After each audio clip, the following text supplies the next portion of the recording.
up, gang? This is the X-Teen Featurette channel. I'm Chris. I'm in front of the old abandoned Kino rack because it's Film Noir Friday. I just made that up, but I have the first 4 Film Noir box sets from Kino behind me. I'm going to be giving a detailed review of the 5th one today. Just got my Critics' Choice catalog in the mail, partnered with Kino Lorber. If you don't get this, go on their website and request it because it's very nice to peruse. Lots of material. So yeah, get that. I'm not being paid to say this. I just think that it's pretty neat to get in the mail. So there you go. These 3 flicks on here, they did send me this one for review. I bought all these ones. I should be getting the 6th one also. So what I plan on doing is a detailed look at this one, and then maybe just one video with an overall view of the Kino Lorber Film Noir Dark Side of Cinema collections. So let's take a look. They all come in these really nice boxes. They're not like super heavy duty boxes, but you know, it's very nice to have that attractive slip cover on these. So we have Because of You, Outside the Law, and The Midnight Story. That is the order in which I watch these titles, and that is my least favorite to most favorite ranking.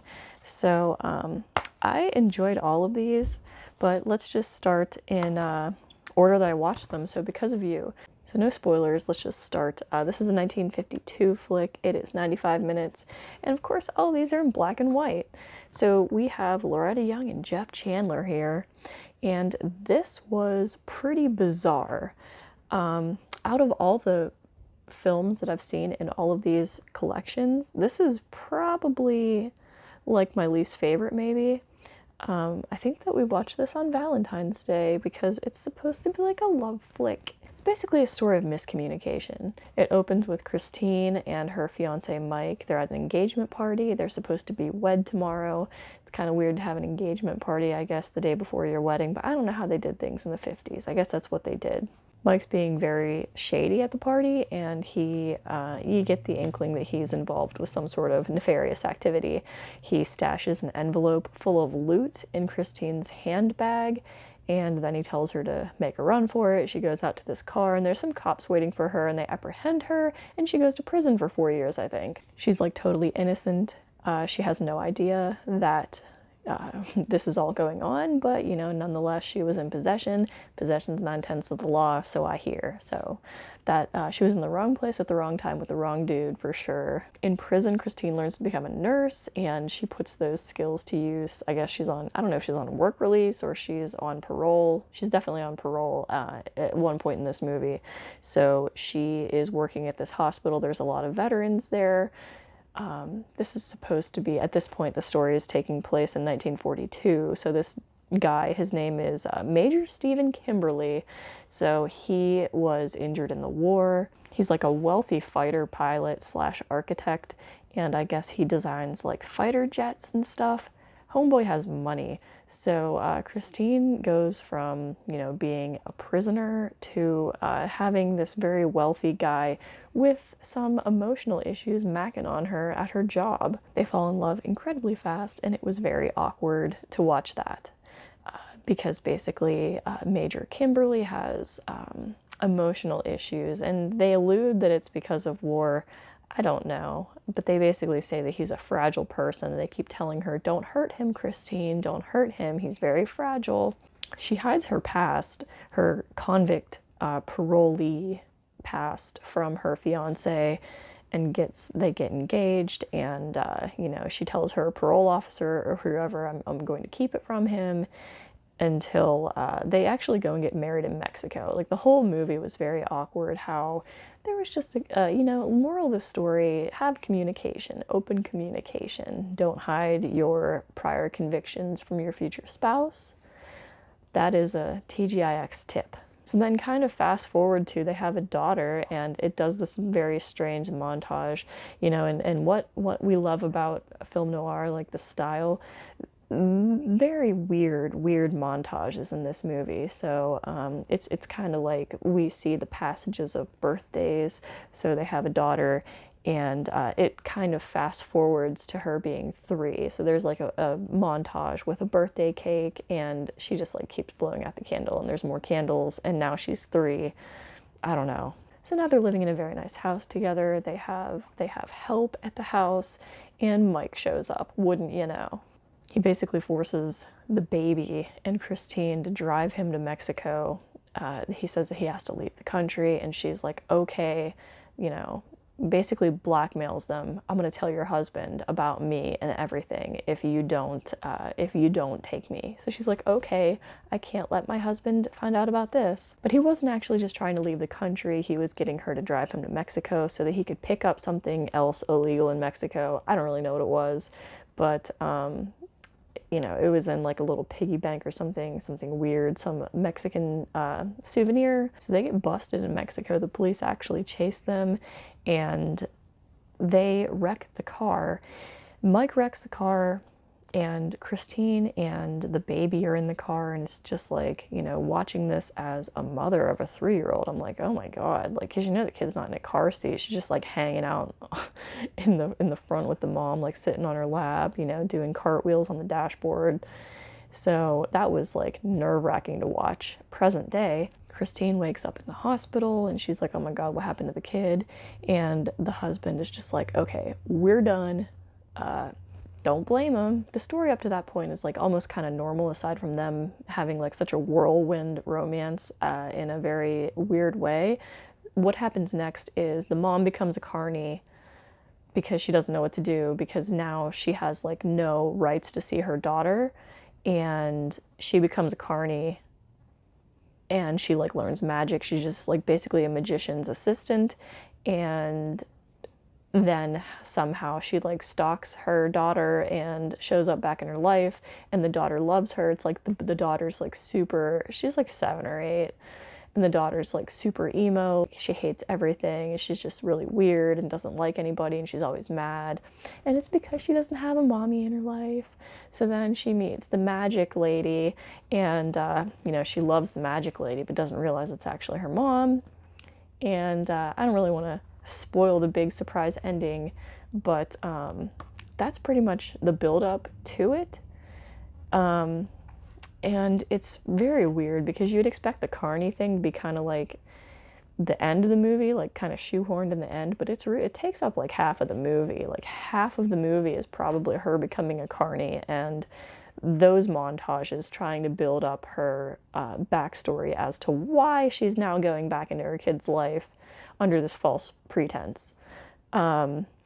Because of you, aka just have open communication, and your life won't crumble, and you'll lose 6 to 7 years of your daughter's formative years. So the more you know. I know that it's like a 50s movie, and it's, you know, I wouldn't go so far as to say that it's like misogynistic, but it's like, it's very telling that it's from that time period, because it's just like, the lady's so cool with not having any contact with her daughter, and she's just like, well, if it's what must be, I guess I'll go become a carny.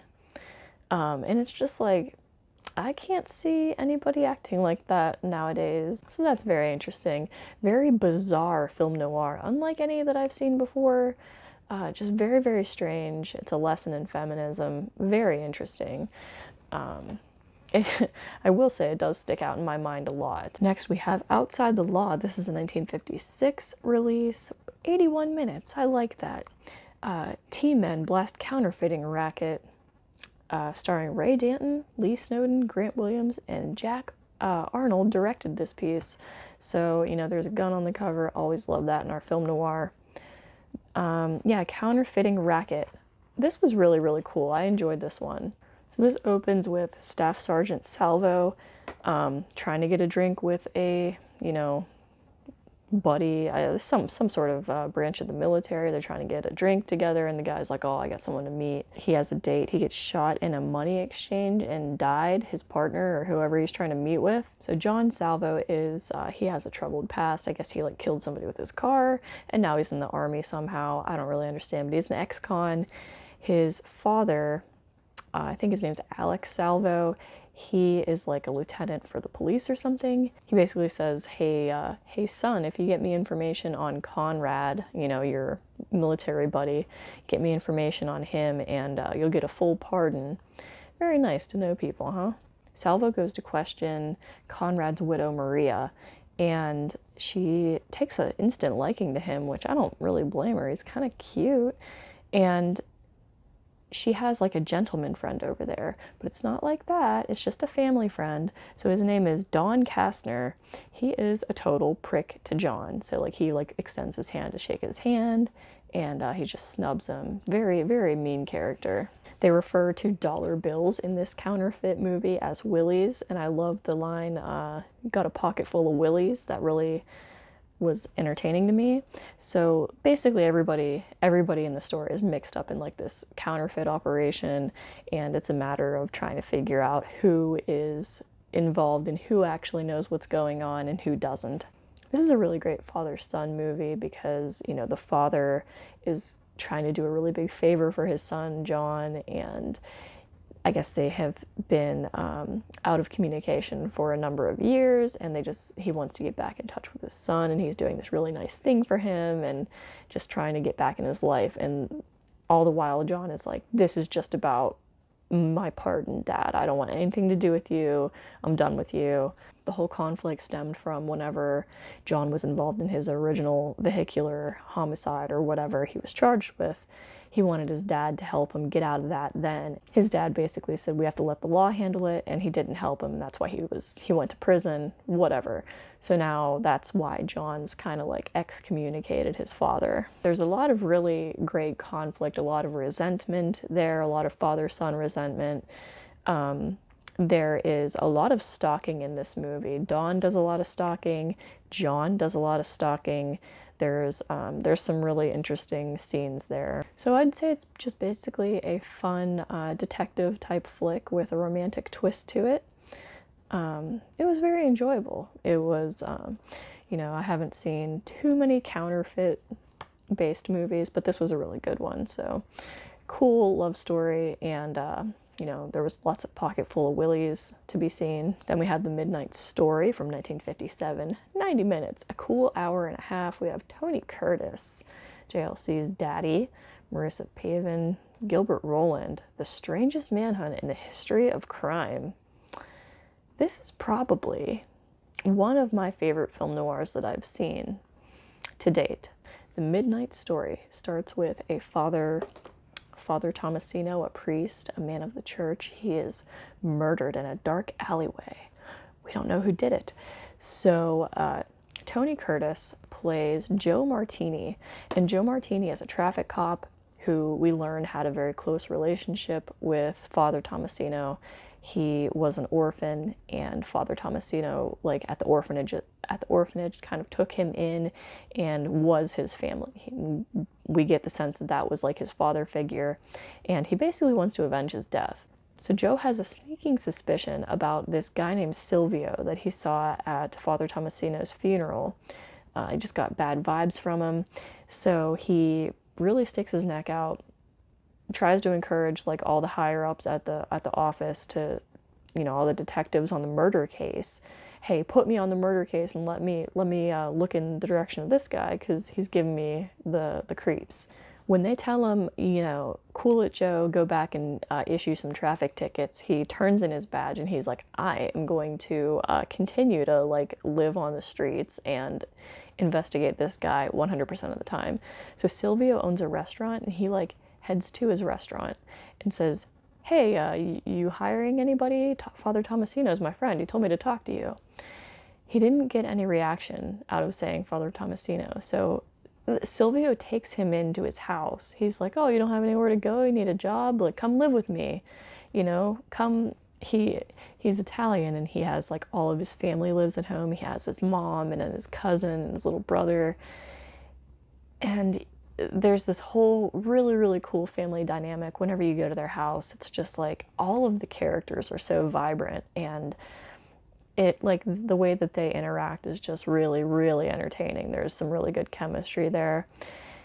And it's so interesting because like the whole while, like, you know, Joe Martini is basically investigating Silvio, but it's like Silvio's being the nicest guy ever to him, taking him into his house, and then it's like, you know, Joe gets kind of conflicting emotions, like, well, now this guy's really my best friend, and at some point he proposes to Silvio's cousins. Now they're literally going to be family, and once he starts to trust him, then the police are like, oh yeah, Joe's right. Let's investigate this guy because everybody else has an alibi, but this guy doesn't. So let's check him out. Then at that point, Joe's like, no, no, no, you're totally wrong. I was wrong. I shouldn't have suggested it. You're wrong. So then at the end, there's some conflict. Like, you know, we have Joe defending his new family, and the police are now prodding where Joe wishes that they wouldn't be. What really stuck out about The Midnight Story for me was the character development, how charismatic they all were. I have to say, Silvio was one of the most interesting characters that I've seen in a movie in a long time. He just seemed like such a cool guy, someone that you like literally would want to be friends with. There's a cool mystery element to it. There's an entertaining element. There's a love story between Joe Martini and Anna, the cousin. Damn, these people fall in love fast, you know, like homeboy lives in their house for a couple of days and then it's like, you know what, I think we should get married. That's a good idea. The ending was great. I very much enjoyed the end to this movie. I highly suggest it. I think that this was one of, like I said, one of my favorite film noirs that I've seen. If you haven't yet picked up any of the film noir box sets, I don't think you can go wrong with Volume 5. All of the stories were entertaining. Very, very solid movies, I think. So I enjoyed them. All of these have theatrical trailers, and then they all have audio commentary. So Because of You has audio commentary with film historian Sam Deegan. Then we have Outside the Law has audio commentary with film historian Richard Harlan Smith, and which we've heard some of his commentaries before, and I enjoyed them. And then The Midnight Story has audio commentary by professor and film scholar Jason A. Ney. I listened to a portion of it after finishing the movie. I'll probably go back and revisit the commentary because I really enjoyed this movie a lot, and I enjoyed what I heard so far. So very, very good commentary. I haven't heard the other commentaries yet, but I have heard those people talk on other Kino Lorber releases, so I have no doubt that they will be solid as well. Some technical stuff. This is Region A. There are English subtitles on here, which I did watch, so I appreciate subtitles. So that's my review for the Film Noir Dark Side of Cinema Volume 5 on glorious high definition Blu-ray disc. Thanks to Kino Lorber for sending this to me for review. Very solid collection of films. And thanks to you for watching this, and if you have picked this up or watched any of these movies, or if you plan on picking this up on the next Kino sale, let me know what you think, and come back next time and see what I review.